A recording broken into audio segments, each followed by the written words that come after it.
واقعہ نمبر 8 حضرت صہیب رضی اللہ عنہ کا اسلام۔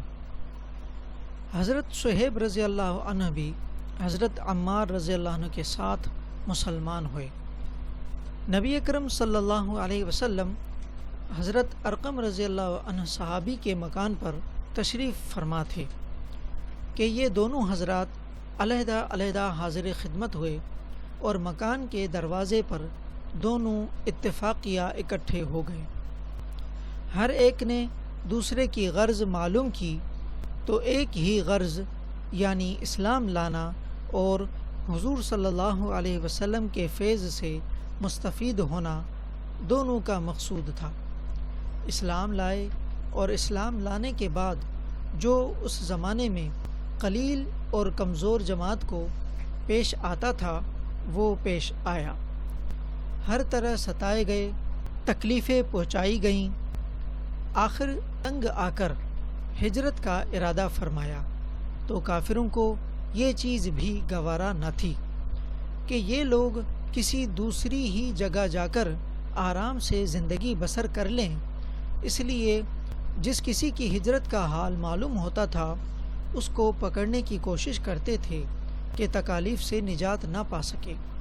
چنانچہ ان کا بھی پیچھا کیا گیا اور ایک جماعت ان کو پکڑنے کے لیے گئی۔ انہوں نے اپنا ترکش سنبھالا جس میں تیر تھے اور ان لوگوں سے کہا کہ دیکھو، تمہیں معلوم ہے کہ میں تم سب سے زیادہ تیر انداز ہوں، اتنے میں ایک بھی تیر میرے پاس باقی رہے گا تم لوگ مجھ تک نہیں آ سکو گی، اور جب ایک بھی تیر نہ رہے گا تو میں اپنی تلوار سے مقابلہ کروں گا، یہاں تک کہ تلوار بھی میرے ہاتھ میں نہ رہے۔ اس کے بعد جو تم سے ہو سکے کرنا، اس لیے اگر تم چاہو تو اپنی جان کے بدلے میں اپنے مال کا پتہ بتلا سکتا ہوں جو مکے میں ہے، اور 2 باندیاں بھی ہیں، وہ سب تم لے لو۔ اس پر وہ لوگ راضی ہو گئے اور اپنا مال دے کر جان چھڑائی۔ اسی بارے میں آیت پاک وَمِنَ النَّاسِ مَن يَشْرِي نَفْسَهُ ابْتِغَاءَ مَرْضَاتِ اللَّهِ وَاللَّهُ رَءُوفٌ بِالْعِبَادِ۔ سورہ بقرہ آیت نمبر 207 نازل ہوئی۔ ترجمہ: بعض لوگ ایسے ہیں جو اللہ کی رضا کے واسطے اپنی جان کو خرید لیتے ہیں، اور اللہ تعالی بندوں پر مہربان ہیں۔ حضور صلی اللہ علیہ وسلم اس وقت قباء میں تشریف فرما تھے۔ صورت دیکھ کر ارشاد فرمایا کہ نفع کی تجارت کی۔ صہیب رضی اللہ عنہ کہتے ہیں کہ حضور صلی اللہ علیہ وسلم اس وقت کھجور نوش فرما رہے تھے اور میری آنکھ دکھ رہی تھی، میں بھی ساتھ کھانے لگا۔